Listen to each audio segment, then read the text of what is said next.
It looks cool. It tastes delicious. And you're gonna love it. Guaranteed. Hey, what's up everybody? Welcome back to Gerardo Grills. My name is Gerardo. Today I'm gonna be making a super fun cook. We're gonna be making a beef hammer. And what a beef hammer is a beef shank that's Frenched on the top, cleaned up around the bottom, and kind of tied and looks like a hammer, but made out of meat. This thing is fantastic. It looks like it came straight out of the Stone Age, but it is absolutely delicious. I'll show you how to do that using the Bradley P10 smoker you see right here behind me. We're gonna be using some pecan and some cherry wood to add additional flavor to it, and it's just gonna be absolutely fantastic. Are you ready to get going? Let's go.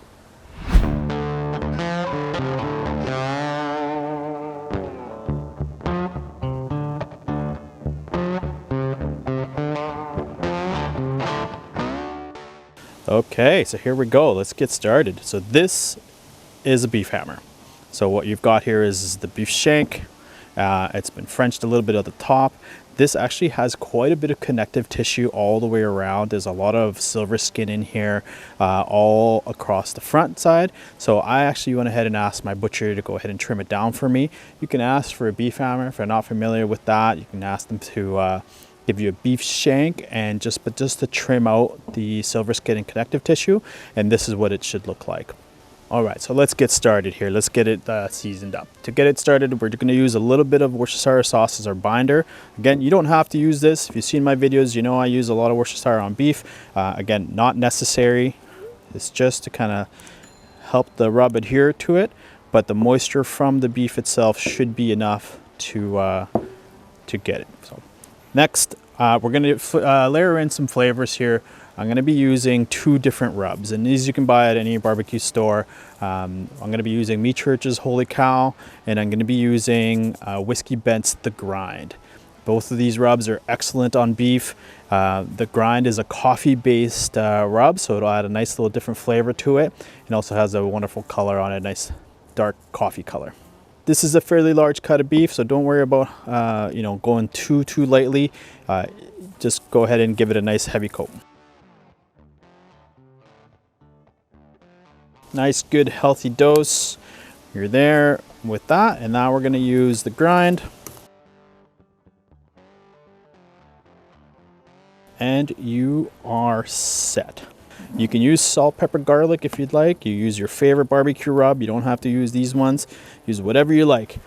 I do recommend that you use something that has a good base of salt on it and pepper. Both of those go really well with beef. So if at the very least, salt and pepper would be fantastic. I'm going to be leaving this like this. I'm going to be putting it in a tray in the fridge uncovered, and I'm going to let it go overnight. So it's going to actually get almost like a dry brine from these rubs. These rubs are the salt in these rubs is going to kind of penetrate the meat and get through in there. So we're going to do this. We're going to leave this, like I said, overnight, and tomorrow morning we're going to put this into the smoker and we'll get it cooking then. It will take quite a bit of time to cook. This is a pretty tough cut of meat, so we'll want to make sure that we get it nice and tender. I'll see you when we're ready to do that. All right, here we go. So I actually had to put this in pretty early in the morning, around 5 o'clock this morning, just so that it would be done on time.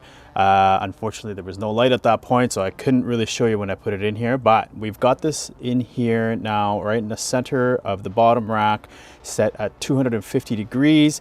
And I'm just gonna give it a little bit of a spritz right now. So it's been in here for about 2.5 hours, and I'm just gonna give it a little bit of a spritz here.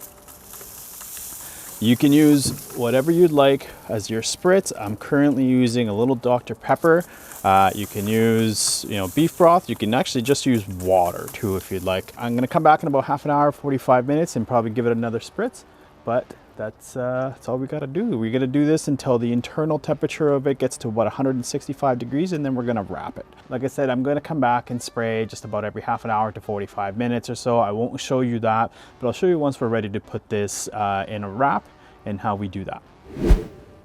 All right, so here we are. We're about 4 hours, 45 minutes or so into this cook. You can see the color on this looks fantastic.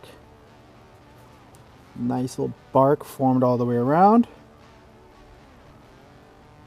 So let's take this out of here and we're going to wrap it. All right, so we've got our shank here. It's all ready to get wrapped. Color looks perfect. So let's get it going here. What I'm gonna do is I'm just gonna lay it down on its back here. I'm gonna add a little bit more of this rub. It's the same rub that we used before. I'm just gonna throw some on. Both rubs. So now what I'm gonna do is I'm gonna make a little boat and then add a little bit of liquid. The same spritzing liquid that you used is what you're gonna throw in here. You don't need a whole lot, you just need a couple splashes. I'm just gonna take this probe out for now and then put it back in. Nice and set, and now I am going to put this back into the smoker. We're gonna keep it at 250 degrees. It's probably gonna be another 2 hours from here. But I'm gonna put this up and I'll try to stand it up as much as I can. If I can't get it standing, I'll lay it down, but that'll be it. And we're gonna cook this until the internal temperature hits about 205-ish, and then I'll come and check for tenderness. See you when it's time to pull it off the smoker again.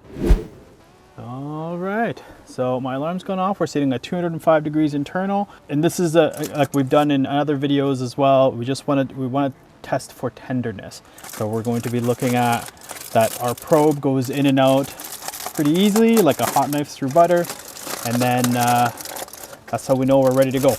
It smells outstanding. It looks delicious, and here we go. So we just want to kind of probe in with our probe and see how easy it slides in and out.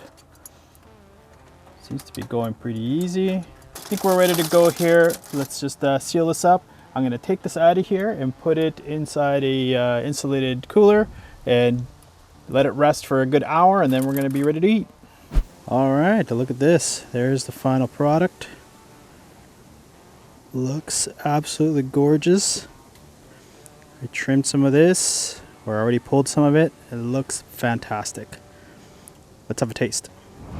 All right, here we go. So we pulled this out of the smoker at about 203 to 205 degrees internal. We gave it the probe test to make sure that it was as tender as it could be. Let it rest in the cooler for about an hour to an hour and a half, and here we are.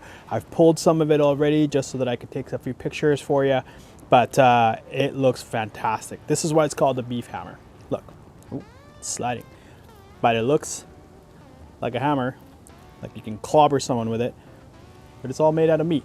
And it is absolutely delicious, I guarantee you. So let's have a taste here. Cheers. It's so good. It tastes like brisket. It's absolutely fantastic. And a beef shank or a beef shin is fairly inexpensive for you to purchase. The meat on its own is very tough, but when you smoke it low and slow, and you add all these seasonings to it, it ends up like a really well-made brisket. It really is that good. I'm telling you, it's like eating brisket but without having to mortgage your house to buy one. It is absolutely delicious. Out of balance good. Super smoky, lots of that beefy flavor. If you've never made a beef hammer before, if you've never had a beef shank before, give it a shot, because look, it looks cool, it tastes delicious, and you're gonna love it. Well, that's all I've got for you today. If you like this video, make sure you hit the like button. You want to see some more, make sure you hit the subscribe button and ring the bell so you don't miss out on any content. Like I mentioned at the start of the video, if you want to grab any one of the Bradley products you saw in my video today, including the P10 Pro smoker or any of the biscuits or any other accessory from Bradley, hit the links in the description box below. And when you're ready to check out, make sure you use the code GROD to save yourself some money. Until next time, I'll catch you on the next Gerard Grills.